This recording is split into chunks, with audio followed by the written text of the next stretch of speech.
الله. صدق الله مولانا العظيم وبلغنا رسوله النبي الكريم الأمين ونحن على ذلك لمن الشاهدين والشاكرين والحمد لله رب العالمين.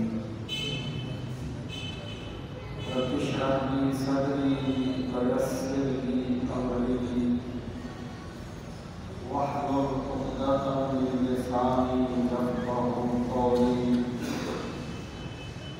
اللهم أرنا الحق حقا وارزقنا اتباعه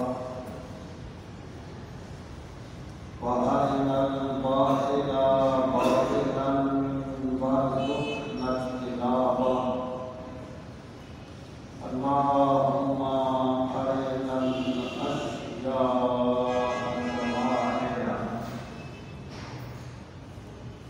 إن الله وملائكته يصلون على النبي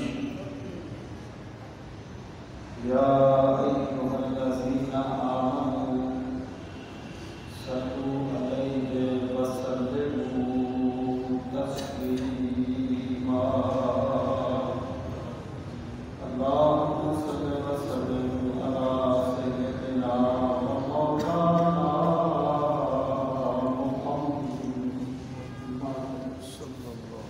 وعلى آل أصحاب سيدنا ومولانا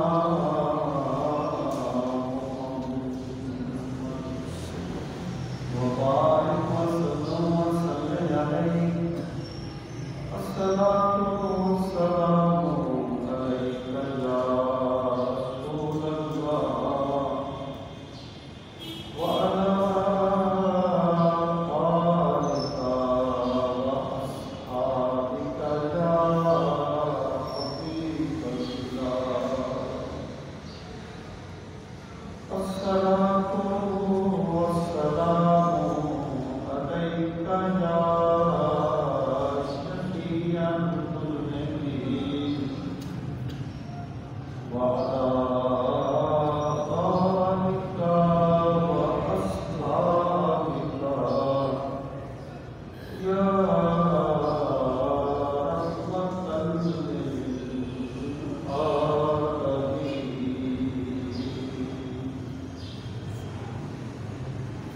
انتہائی عزت و احترام کے لائق قابل ترین معزز و محترم سامعین کرام، رمضان المبارک کا بابرکت مہینہ ہمارے سروں پر سایہ فلک ہو چکا ہے۔ اس ماہ مبارک میں اللہ تعالیٰ اعمال کا اجر بڑھا دیتا ہے، نفل پڑھنے والوں کو فرض کا ثواب دیتا ہے، اور ایک فرض کا ثواب 70 فرض کے برابر دیتا ہے۔ آج اس ماہ مبارک کا پہلا جمعہ المبارک ہے، اور آج رمضان المبارک کی 3 تاریخ ہے۔ ویسے تو میں ہمیشہ سے میرا یہ طریقہ ہے کہ جب بھی رمضان المبارک کا پہلا جمعہ ہوتا ہے تو میں اس پہ رمضان کے مسائل اور فضائل بیان کرتا ہوں۔ ہر سال ہی میرا یہ طریقہ ہے، لیکن اس مرتبہ کیونکہ پہلا جمعہ المبارک جو ہے وہ 3 رمضان المبارک کو آیا ہے، اور 3 رمضان المبارک سیدہ نساء العالمین سیدہ فاطمہ الزہرا سلام اللہ علی ابیہا و علیہا کا یوم نثار ہے۔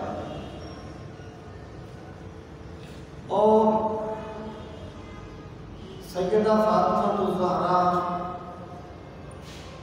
رضی اللہ تعالی عنہا کی شخصیت ایسی ہے کہ جسے اسلام کا پیکر تمام کہا جا سکتا ہے۔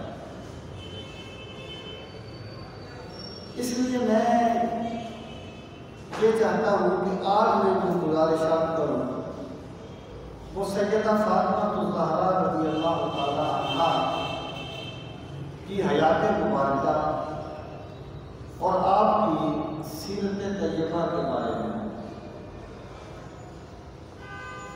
پھر اس موضوع پر گفتگو کرتے ہوئے بھی کئی پہلو ہو سکتے ہیں، اور میں نے جو موضوع آج منتخب کیا وہ ہے سیدہ فاطمہ الزہرا رضی اللہ تعالیٰ عنہا کی عظمت اور آپ کی شان، افکار اقبال کی روشنی میں۔ اس کی وجہ یہ ہے کہ یہ مہینہ مجھے اپریل کا ہے، تو 21 اپریل جو ہے وہ علامہ اقبال کا یہ دن کے طور پر منایا جاتا ہے، ان کا یوم وصال ہے۔ تو اس لیے میں نے یہ چاہا کہ دونوں چیزوں کو مد خاطر رکھتے ہوئے افکار اقبال کی روشنی میں سیدہ فاطمہ الزہرا رضی اللہ تعالی عنہا کی عظمت اور آپ کے سیرت و کردار کو بیان کرنے کا شرف حاصل کیا ہے۔ اور علامہ اقبال جو ہیں وہ صرف کوئی ایسے شاعر نہیں ہیں کہ جو بس لفظوں کے ارد گرد کھیلتے ہیں اور ان کی جو شاعری کا سارا دار و مدار چند جذباتی قسم کی باتوں پہ ہوتا ہے۔ وہ جو اقبال نے کہا تھا ہند کے شاعر و صورت کرو افسانہ نویس، آپ بیچاروں کے اعصاب پہ عورت ہے سوار، یہ اس خول سے باہر نہیں نکلتے، اقبال ان میں سے نہیں، بلکہ علامہ اقبال کو بجا طور پر مفکر اسلام کہا جاتا ہے، انہیں فیلسوف مشرق بھی کہا جاتا ہے، جنہوں نے اسلام کے فکر اور فلسفہ کو ایک نیا رنگ دیا اور بر صغیر کے مسلمانوں کو بالخصوص بلکہ عالم اسلام کے مسلمانوں کو اسلام کے ساتھ وابستگی کا وہ درس دیا کہ ملت اسلامیہ کا قافلہ پھر صوبے حرم روانہ ہوا۔ اور علامہ اقبال نے خود کہا کہ پروردگار عالم، میں نے جو کچھ بھی کہا میں نے قرآن کی ترجمانی کی ہے اور میں نے رسول کریم صلی اللہ تعالیٰ علیہ وسلم کی سنت کی ترجمانی کی ہے۔ پھر کہا اگر میں نے کوئی بات قرآن و سنت کے خلاف کہی ہو تو پروردگار عالم مجھے قیامت کے دن سزا دینا، اور وہ سزا کیا؟ اقبال نے کہا روز محشر خار و رسوا بننا، روز محشر خار و رسوا کن مرا، بے نصیب از بوسائے پاکن مرا۔ کہ میرے پروردگار اگر میں کوئی بات بھی قرآنی تعلیمات کے خلاف کہوں کہ مجھے معاشر کے دن ذلیل و رسوا کر دینا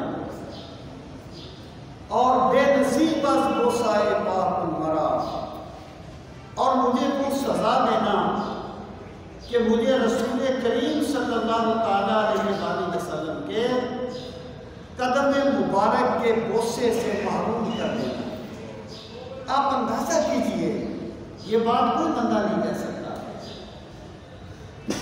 یہ جس بندے کو پتا ہے نا کہ میں نے کوئی بات کبھی وفات کے بعد بھی کہی تھی، میں نے کوئی بات کبھی کسی گروہی سوچ کے ساتھ بھی کہی تھی، میں نے کبھی کوئی بات اپنے ذاتی مقصد کے لیے بھی کہی تھی، وہ بندہ یہ کبھی نہیں کہہ سکتا۔ یہ اسی بندے نے کہا ہے جس نے اپنی سوچ کے مطابق جو کچھ بھی کہا ہے وہ قرآن و سنت کی ترجمانی کی ہے۔ سامعین محترم، علامہ اقبال بڑے آدمی جو ہوتے ہیں کہ جذباتی نہیں ہوتے، یہ فوراً کسی چیز کا اثر قبول نہیں کرتے۔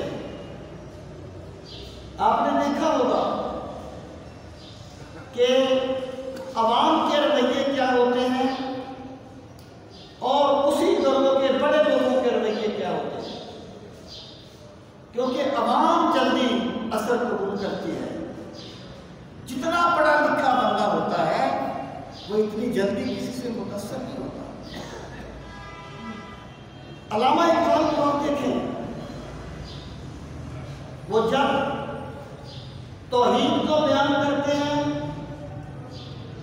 تو کمال کرتے ہیں، سرکار کی نعت لکھتے ہیں کمال کرتے ہیں،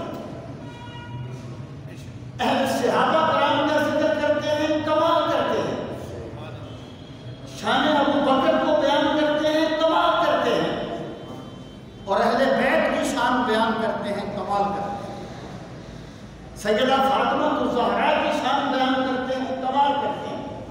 اس کا مطلب یہ ہے کہ اسلام کسی ایک جہت کا نام نہیں ہے، اسلام رسول کریم صلی اللہ تعالیٰ علیہ وسلم کے پیغام کو مکمل طور پر قبول کر لینے کا نام ہے۔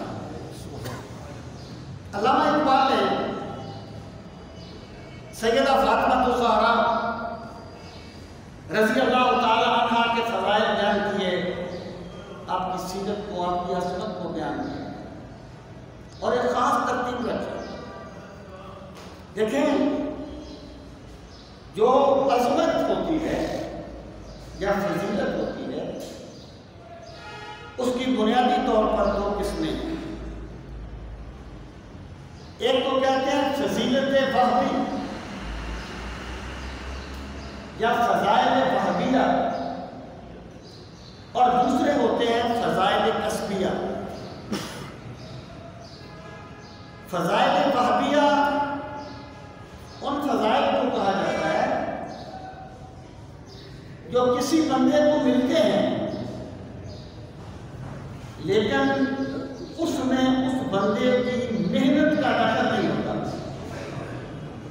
اس بندے کی جد و جہد کا دخل نہیں ہوتا، بس اللہ تعالیٰ جسے چاہتا ہے عطا فرما دیتا ہے۔ مثلا ایک بندہ کسی معزز گھرانے میں پیدا ہو جاتا ہے، کسی سید خاندان میں جنم لیتا ہے، کسی ولی کی اولاد ہے، اب ظاہر ہے اس میں اس کی اپنی تو محنت کا دخل نہیں ہے، لیکن جو بندہ کسی مقرر باپ کا بیٹا ہوگا ہر کوئی اسے احترام کی نظر سے دیکھے گا، ہر کوئی اسے عزت کی نظر سے دیکھے گا۔ اسی طریقے سے کوئی بندہ مدینہ منورہ میں پیدا ہو جاتا ہے تو اس کو یہ شرف ہے، اقبال نے کہا متاع قافلہ ماں حجازیہ مردانی بلے زبانہ کشائی کے یار ماں عربی، یعنی کہ ہمارے قافلے کو حجاز کے لوگوں نے لوٹ لیا، لیکن لوگوں انہیں کچھ کہنا نہیں ہے کہ وہ میرے محبوب کے دیش کے رہنے والے ہیں، وہ عربی ہے اور ہمارا محبوب عربی ہے۔ یہ شرف ہوتا ہے، اس کو فضائل وہابیہ کہا جاتا ہے۔ جب حضرت موسیٰ علیہ السلام نے اور حضرت خضر علیہ السلام نے اس دیوار کو ٹھیک کیا، حضرت موسیٰ نے پوچھا ان بچوں کی دیوار کو کیوں ٹھیک کر دیا؟ ان لوگوں نے تو ہمارے ساتھ کوئی اچھا سلوک نہیں کیا، ہمیں کھانا بھی نہیں دیا۔ تو اس وقت حضرت خضر نے کہا کانا ابوہما صالحا، یہ احترام اس لیے دیا گیا ہے کہ ان کا باپ ایک نیک آدمی تھا۔ یہ فضیلت وہابیہ ہوتی ہے، اور فضیلت وہابیہ اسلام میں مسلم چیز ہے جس کا انکار نہیں کیا جا سکتا، بشرطے کہ کوئی بندہ کفر کی حد تک نہ بگڑ جائے، پھر کفر کا احترام نہیں ہوتا، اسلام کا احترام ہوتا۔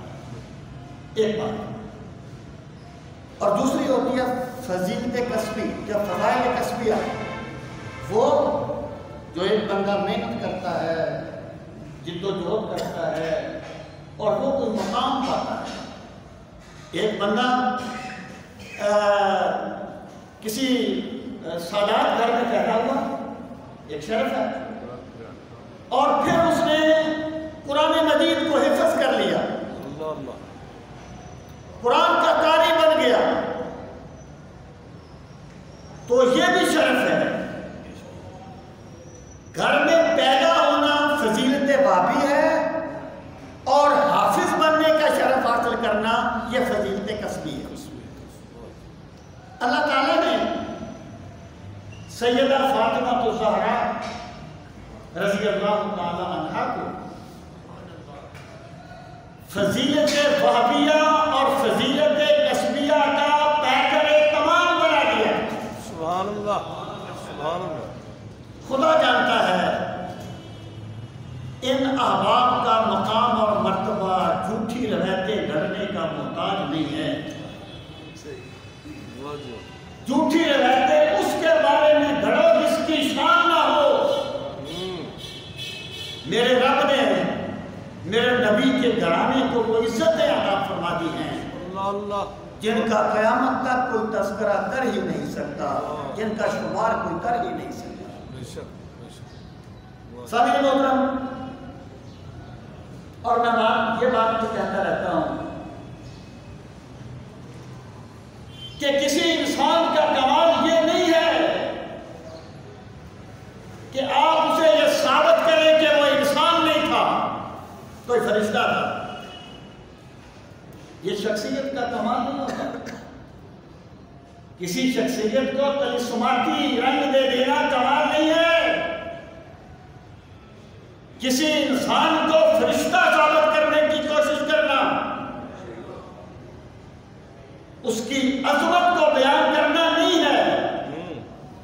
عظمت کو بیان کرنا یہ ہے کہ تم یہ کہو کہ وہ انسان تھا، انسانی علائق سے مبرہ نہیں تھا، لیکن فرشتے اس پہ ناز کرتے تھے۔ فرشتے اس پہ رشک کرتے تھے۔ میرے بھائی، اگر فرشتہ ثابت کرنا کمال ہوتا تو اہل سنت کا، اہل اسلام کا یہ عقیدہ ہے، انبیاء تو افضل ہے ہی نہ پوری مخلوق سے، مومن بندہ بھی عام فرشتے سے افضل ہوتا ہے۔ انسانوں کے عام فرشتوں کے عام سے افضل ہوتے ہیں، یہ کمال نہیں ہے۔ ہم نے پیمانے بدل لیے، اس لیے ہمیں کئی طرح کی گمراہیوں سے واسطہ پڑا۔ سامعین محترم، وقت اتنا نہیں ہے، اس لیے میں اپنے موضوع پہ ڈائریکٹ آ رہا ہوں۔ علامہ اقبال نے سیدہ فاطمہ الزہرا رضی اللہ تعالیٰ عنہ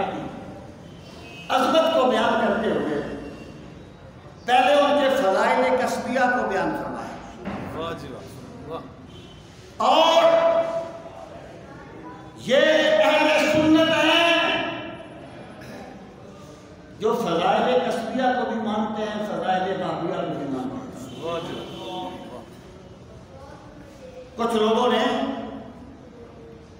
سب کچھ تسبیہ کو ہی بنا لیا. تو بھائی اگر سب کچھ تسبیہ ہی ہوتے، بابیہ کی کوئی اہمیت نہ ہوتی، تو پھر حضرت خضر اس بچے کی دیوار ٹھیک نہ کرتے. اللہ نے فرمایا والذین آمنوا واتبعتهم ذریتهم بإیمان الحقنا بهم ذریتهم، کہ جو والدین نیک ہوں گے ان کے بچے بھی مومن ہوں گے، لیکن نیکی میں اس مقام پر نہیں پہنچے گی جہاں ان کے والدین تھے. جنت میں وہ بھی چلے گئے، والدین بھی چلے گئے، وہ نچلے درجے میں ہیں بچے، والدین اوپر والے درجے میں. لیکن اللہ ان کے والدین کی آنکھیں ٹھنڈی کرنے کے لیے ان کے بچوں کو بھی ان کے برابر کا درجہ عطا فرما دے گا. یہ فضیلت بابیہ ہے، اس کا انکار نہیں ہوتا. میں کہا کرتا ہوں محبت کی دنیا میں نسبت کا انکار ہو ہی نہیں سکتا. دو بچے گلی میں کھیلتے ہیں، ایک آپ کے دوست کا بیٹا ہے، دوسرا عام بچہ ہے. ممکن ہے دوسرا آپ کے دوست کے بیٹے سے خوبصورت ہو، لیکن آپ کو اپنے دوست کا بیٹا ہی اچھا لگے گا کیونکہ آپ کے دوست کا بیٹا ہے. یہ نسبت ہے، ناقابل انکار ہے محبت کی دنیا میں. تو علامہ اقبال کہتے ہیں مریم یک نسبت عیسیٰ عزیز، از سے نسبت حضرت زہرا عزیز. فرماتے ہیں کہ حضرت مریم وہ ایک نسبت سے شان والی ہے، شرف والی ہے، مقام والی ہے. از سے نسبت حضرت زہرا عزیز، اور حضرت زہرا کو میرے رب نے 3 نسبتیں عطا فرمائیں. اللہ اللہ سبحان اللہ. حضرت مریم رضی اللہ تعالیٰ عنہ ایک نسبت سے عزیز ہے. کیا نسبت ہے؟ کہ وہ حضرت عیسیٰ کی والدہ ہے، حضرت عیسیٰ کی والدہ ہے. اور وہ جو آتا ہے نا کہ جب حضرت زکریا محراب میں جاتے تو ان کے پاس بے موسم پھل پاتے.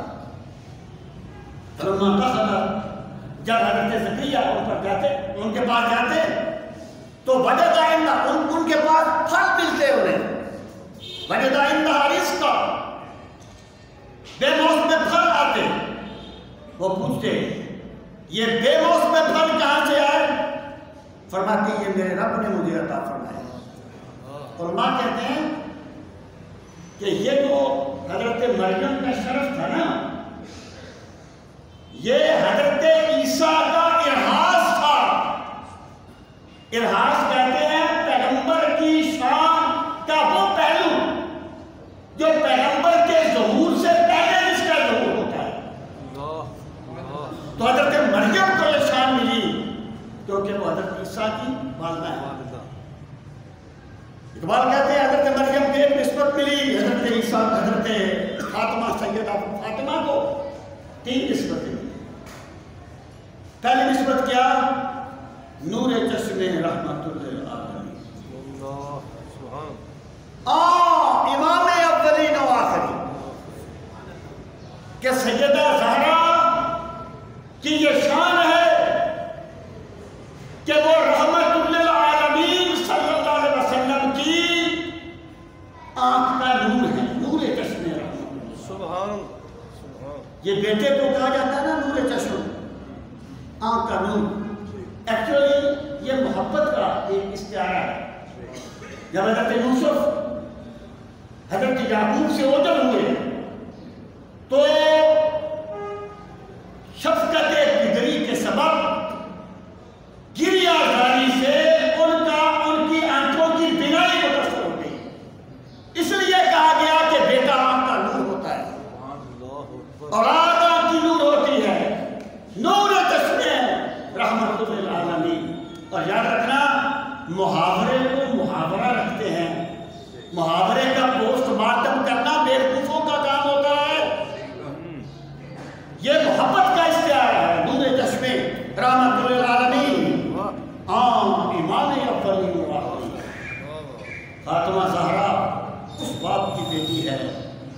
جو اولین کے لیے امام ہیں اور آخرین کے لیے امام ہیں. سبحان اللہ. یعنی اگر ایک نیک باپ کی اولاد قابل احترام ہوتی ہے تو سیدہ زہرا کی نسبت دیکھو کہ امام الانبیاء صلی اللہ تعالیٰ علیہ وآلہ وسلم کی لفظ ساری محترم. پھر کہتے ہیں آنکھ جان در پہ کرے گیتی دبیر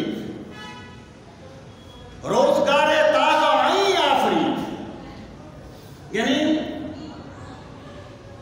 کبھی ایک تو سرکار کی عظمت کا یہ پہلو ہے نا کہ آپ امام الانبیاء ہیں اور دوسرا پہلو یہ ہے آپ دنیا میں سب سے بڑا انقلاب برپا کرنے والے ہیں. سبحان اللہ. سب سے بڑا انقلاب برپا کیا. تو اقبال کہتے ہیں آنکھ جان در پہ کرے گی تھی دمیر. وہ رحمت للعالمین کون ہے؟ جنہوں نے دنیا کے وجود میں ایک نئی روح پھونک دی. خود نہ تھے جو راہ پر اوروں کے ہاتھی بن گئے. کیا نظر تھی جس نے مردوں کو مسیحا کر دیا. یہ انہی کا کرشمہ کہ عرب کے بچے کھیلنے جانے لگے سیر گاہ کسرا میں شکار. یہ انہی کا کرشمہ کہ عرب کے راہزن فاش کرنے لگے جبریل امی کے اسرار. دنیا میں نئی روح پھونکی اور روزگار تازہ آئین آفرید اور دنیا کو ایک ایسا آئین دیا جس نے زمانے کا رخ بدل دیا, جس نے دنیا کی سوچ بدل دی اور جس نے زمانے کو ایک اتنا بڑا انقلاب دیا جس کا کوئی تصور بھی نہیں کر سکتا. اب جو حضرات تشریف دراصل اس کا وہاں کوئی بندہ کھڑا کرے وہ اوپر تشریف لیتے ہیں. پھر کہتے ہیں روزگار تازہ آئی آفرید. پھر کہا یہ تو ان کی ایک نسبت تھی نا کہ امام الاولین و آخرین کی بیٹی. ان کی دوسری نسبت کیا ہے؟ بانوے عام تاجدار حلقہ. ان کے جو شوہر ہیں نا وہ حل عطا کے تاجدار ہیں. حل عطا سے مراد ہے حل عطا الانسان ہین من عطا لم یکن شیئا مذکورا. سورہ دہر میں اللہ تعالیٰ نے اپنے مقرب بندوں کا تذکرہ کیا اور اس میں ایک بات کیا فرمائی وَيُطْعِمُونَ الطَّعَامَ عَلَىٰ حُبِّهِ مِسْكِينًا وَيَتِيمًا وَأَسِيرًا کہ وہ اللہ کی محبت میں خود بھوکے رہ جاتے ہیں. کھانا کبھی یتیم کو دے دیتے ہیں, کبھی مسکین کو دے دیتے ہیں, کبھی قیدی کو دے دیتے ہیں. اور پھر کیا کہتے ہیں انما نطعمکم لوجہ اللہ. ہم نے تمہیں جو کھانا کھلایا ہے نا یہ تمہیں نیچا دکھانے کے لیے نہیں کھلایا, تمہیں کوئی اور حکم دینے کے لیے نہیں, اس لیے کھلایا ہے کہ ہمارا رب ہم سے راضی ہو جائے.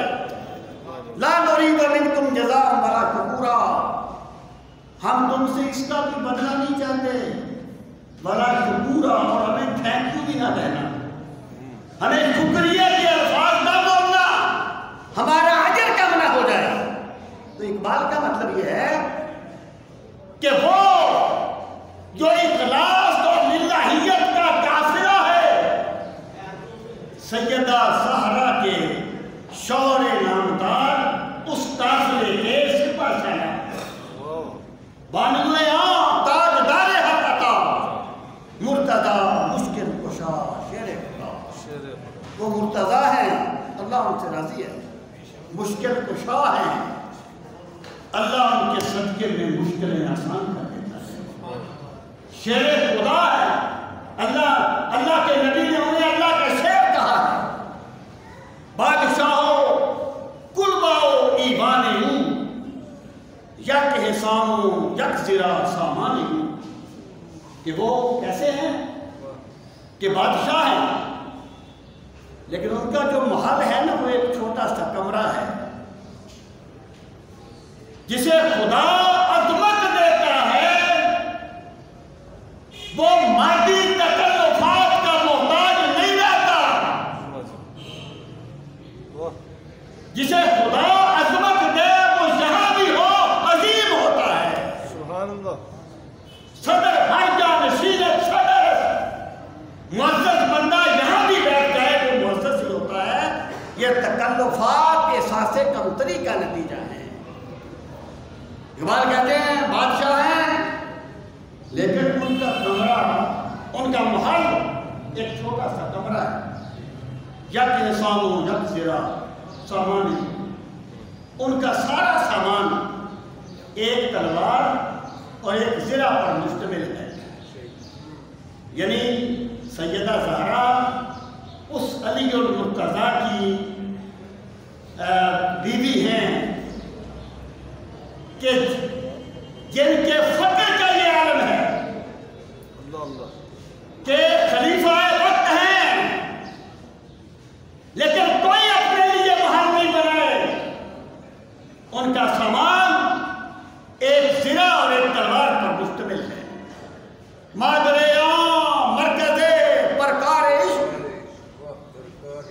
مادر عام قافلہ سالار عشق، یہ ان کی تیسری نسبت ہے کہ یہ اس شہزادے کی ماں ہے، کا مرکز ہے۔ مطلب یہ ہے جیسے پوری پرکار اس نقطے پر ڈیپینڈ کرتی ہے۔ سیدہ زہرا کے شہزادے ایسے ہیں کہ عشق کے تمام سوتے ان کے قدموں سے ٹوٹتے ہیں۔ مادر عام مرکز پرکار عشق، مادر عام داخلہ سالار عشق، اور اس کی اس سے مراد حضرت امام حسن ہے۔ آگے فرمایا اور یہ اس کی بھی والدہ ہیں قافلہ سالار عشق، جو عشق کا قافلہ تھا اس کے وہ سپہ سالار تھے۔ امام حسین یعنی سیدہ زہرا اس شہزادے کی بھی والدہ ماجدہ ہیں کہ جب حق کی محبت میں اور اللہ کے عشق میں ایک قافلہ کربلا کے بیابان میں گیا تھا تو اس کے سالار سیدہ زہرا کے رخت جگر حضرت امام حسین۔ مادر عام کارواں سالار عشق، یہ اس کی ماں ہے جو عشق کے قافلہ کے سپہ سالار ہے۔ یہ بیان کرنے کے بعد آگے کہتے ہیں کہ یہ شہزادے کون سے تھے جن کی ماں سیدہ فاطمہ ہے؟ کہتے ہیں یہ کہ شم شبستان حرم حافظ جمعیت خیر الامم، کہ ان میں سے ایک وہ ہے جو حرم پاک کی شمع ہے۔ شم شبستان حرم، وہ شہزادے جن میں سے ایک حرم پاک کی شمع ہے، حافظ جمعیت خیر الامم۔ خیر الامم سے مراد ہے بہترین امت، یعنی رسول کریم علیہ السلام۔ وہ رسول کریم صلی اللہ تعالیٰ علیہ وسلم کی امت کو اکٹھا کرنے والے ہیں، امت کو مجتمع کرنے والے ہیں۔ اس سے مراد ہے حضرت امام حسن۔ اگلا شعر تمہیں پھر میں عرض کرتا ہوں۔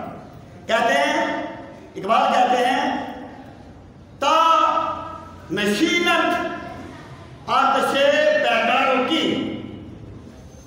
پشت پازد برسرے تاجے نگی، کہ سیدہ کے رخت جگر، یعنی مراد یہ ہے کہ وہ شہزادے جن کی پرورش سیدہ زہرا نے کی وہ کس رنگ میں ڈلے۔ کہتے ہیں تانشینت آتش پیکاروں کی، انہوں نے یہ اس لیے کیا تاکہ جنگ کی آگ بجھ جائے۔ حضرت امام حسن نے کیا کیا؟ حضرت امیر معاویہ رضی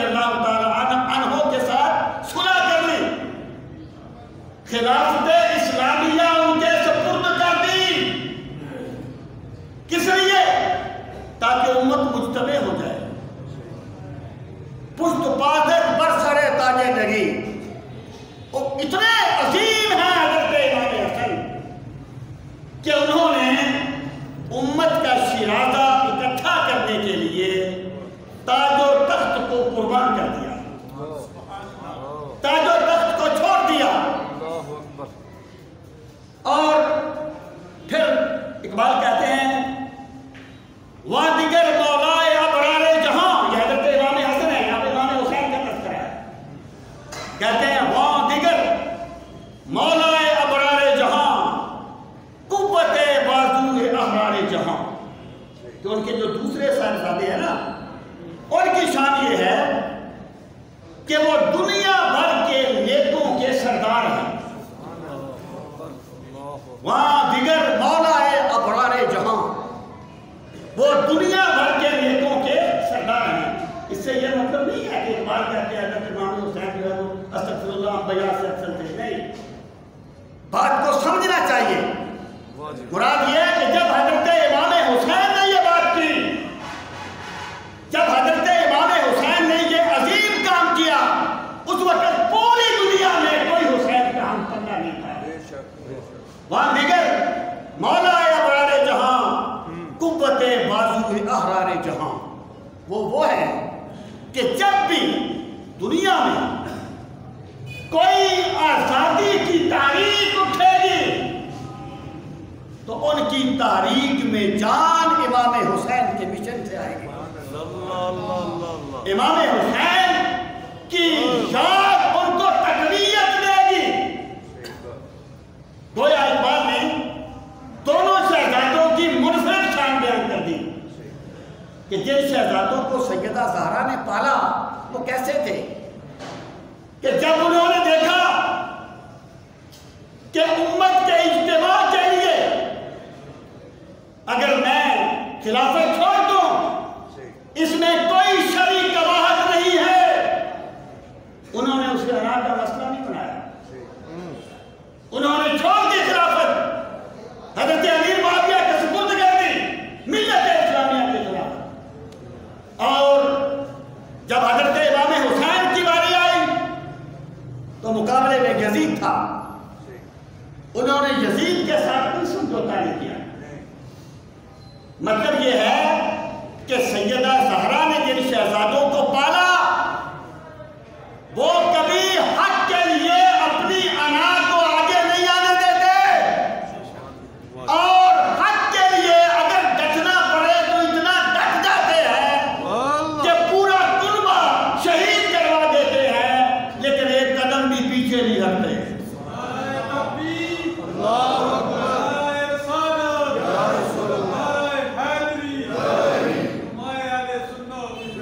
پھر ایک بات کہتے ہیں کہ در نوائے زندگی سوز از حسین, اہل حق حریت آموز از حسین, کہ زندگی کے میدان میں جو سوز ملتا ہے نا وہ بارگاہ حسینی سے ملتا ہے.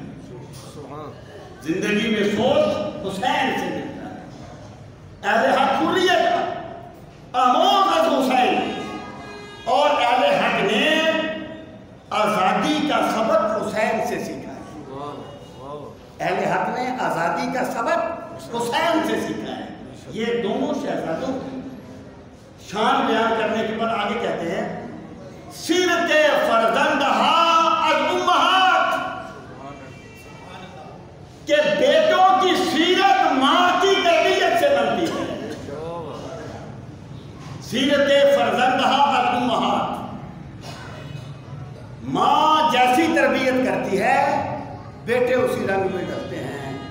لوگوں سوچو تو صحیح, جس کا بیٹا حسین ہے, جس کا بیٹا حسن ہے, وہ ماں کتنی شان والی ہوگی. اس نے کیسی تربیت کی ہوگی اپنے شہزادوں کی. سیرت فرزندہ از امہات, جوہر صدق و صفا از امہات, اور اولاد میں صدق و صفا کی خوبی ماں کی پرورش سے آتی ہے. ماں کی پرورش سے آتی ہے. اگر ماں فلمی گانوں پر رقص کرتی رہے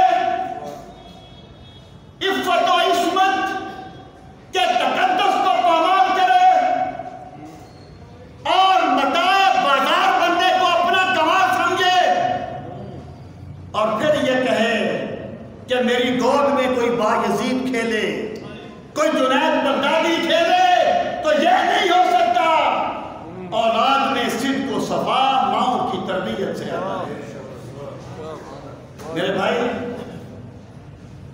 ہر بندے کو ذرا اپنے آپ پر بھی غور کر لینا چاہیے، دوسروں کو الزام دینے کی بجائے۔ جو بندے محاسبہ نفس کرتے ہیں وہ اس دنیا سے پہلے اس دنیا میں بھی سکون میں رہتے ہیں۔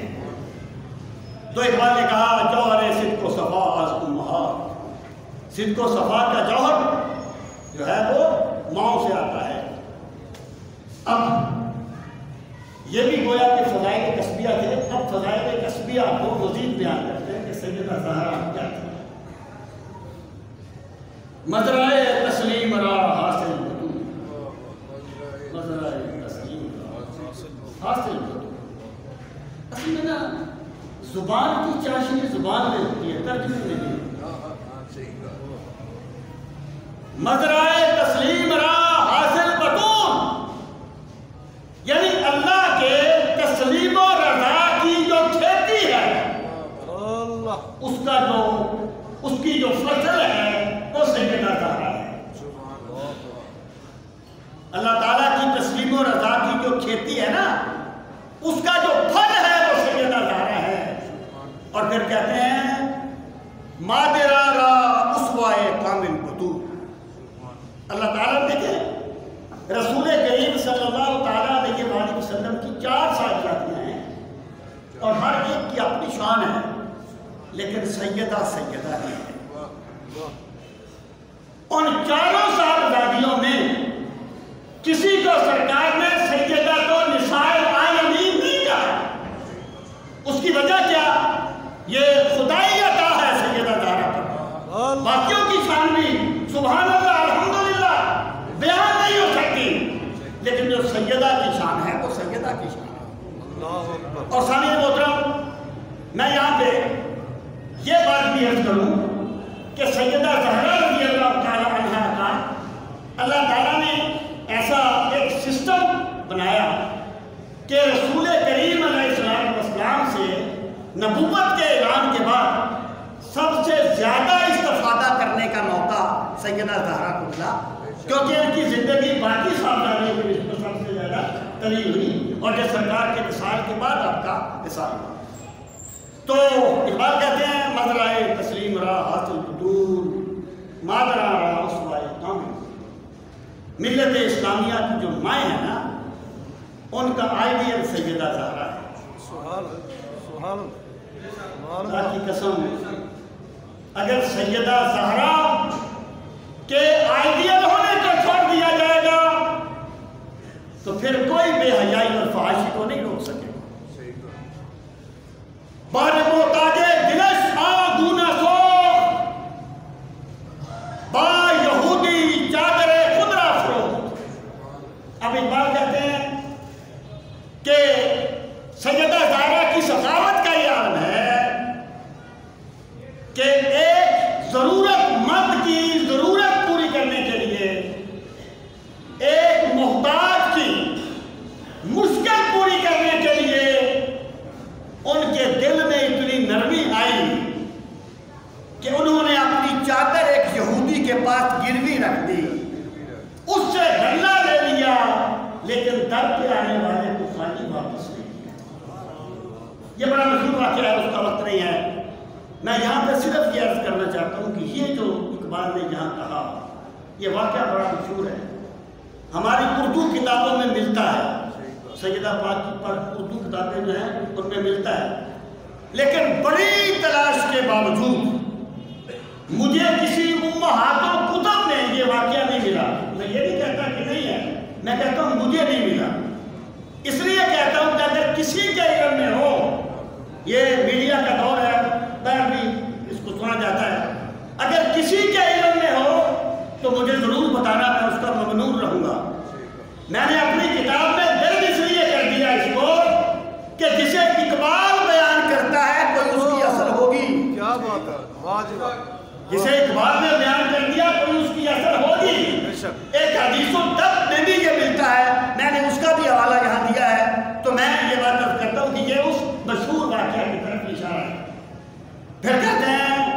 کہ سیدہ زہرا کیسی ہے، ان کی شان کیا ہے. نوریو ہم آتشی فرما برش. نوری سے مراد فرشتے اور آتشی سے مراد جنات. کہتے ہیں سیدہ کی شان یہ ہے کہ آسمان کے فرشتے بھی ان کے فرما بردار ہیں اور جن بھی ان کے فرما بردار ہیں. ظاہر ہے انسان تو بدرجہ ہوتا ہوں گے نا. تو کہتے ہیں نوریو ہم آتشی فرما برش کم رضائش در رضائش شوہرش. اتنی شان کے باوجود وہ اپنے خامد کی خدمت کرنے کو اپنی عزت کے منافی نہیں سمجھتے. اللہ اکبر. وہ اپنے خامد کی فرما برداری کو اپنی انسانیت نہیں سمجھتے. ان کی شان یہ ہے، اور اس میں رسول کریم علیہ السلام کی تربیت کا بڑا اثر ہے. جب ایک مرتبہ کوئی شکر رنگی ہوئی، کوئی اختلاف رائے ہوا، تو سرکار نے سیدہ فاطمہ سے فرمایا کہ بیٹا خامد کی بات مانا کرو. اگر تم اس حال میں تمہارا وصال ہو جائے کہ تمہارا شوہر تم سے ناراض ہو تو میں تمہارا جنازہ نہیں پڑھوں گا. یہ تھی تربیت سرکار کی. اللہ اکبر. جب ماں اپنی بیٹی سے کہتی ہے نا اوپر ہو کے رہنا، سسرال کی نوکری نہیں کرنی، وہ اپنی ماں اپنی بیٹی کے ساتھ ظلم کرتی ہے. وہ سرکار کی سیرت کو چھوڑتی ہے، سیدہ زہرا کی اسوہ کو چھوڑتی ہے. تو اقبال کہتے ہیں گم رضائش در رضائے شوہرش. انہوں نے اپنی رضا کو اپنے شوہر کی رضا میں گم کر دیا تھا. اپنی رضا کو اپنے جو کچھ میرے شوہر نامدار کہیں گے میں اسی پہ رہتی ہوں. بہت مسئلے ہیں، اب اتنا وقت نہیں ہے. پھر کہتے ہیں آدم پر مردہ صبر و رضا، آسیہ گردان و لب قرآن سا. کہتے ہیں سیدہ زہرا وہ ہیں کہ جو صبر و رضا کے ماحول میں پلی ہے. صبر و رضا کے ماحول میں دل کی پرورش ہوئی. اور شان کیا ہے؟ آسیہ گردان و لب قرآن سرا. جب چکی پیستی ہیں تو لب پہ قرآن کی تلاوت ہوتی ہے. نہ وہ چکی پیسنے کو اپنی شان کے منافی سمجھتی ہیں اور نہ اس وقت وہ جانے الہی سے نافذ ہوتی ہیں. ان کے ہاتھ اپنے شوہر اور بچوں کی خدمت میں لگے ہوتے ہیں اور زبان اپنے مولا کے ذکر میں مشغول ہوتی ہے. اور آسیہ گردان و لب قرآن سرا. پھر اقبال کہتے ہیں گریہ ہائے از بالی بے نیاز، گوہر افشان دے بے دامان نیاز، بے دامان نماز. اقبال کہتے ہیں سیدہ زہرا گریہ ہائے از بالی بے نیاز. ان کے جو آنسو تھے نا وہ تکیے سے بے نیاز تھے. یعنی وہ کبھی تکیے پہ سر رکھ کے نہیں روتی تھی. تکیے پہ سر رکھ کے کمزور بندے روتے ہیں. وہ جو حالات کے سامنے بے بس ہو جائے وہ روتے ہیں. یہ تکیے پہ سر رکھ کے نہیں روتی تھی. گوہر افشان دے بے دامان نماز. ان کے آنسوؤں سے سیدہ کا مصلح بھیگ جاتا تھا. وہ مولا کی یاد میں روتی تھی، وہ خشیت الہی سے روتی تھی، اور وہ اپنے نماز کے مصلح پر اپنے آنسوؤں کے موتی بکھیر دیا کرتی. پھر اقبال کہتے ہیں کہ سیدہ زہرا کی شان یہ ہے کہ ہاں اشک او برچید جبریل از زمین، اشک او برچید جبریل از زمین، ہم کی شبنم ریخت پر عرش بری. کہ جب سیدہ روتی تھی نا اللہ کی یاد میں، اللہ کی یاد میں تو کوئی گناہ گار بھی روئے نا تو آنکھوں کے وہ قطرے اللہ کو بڑے پسند ہیں.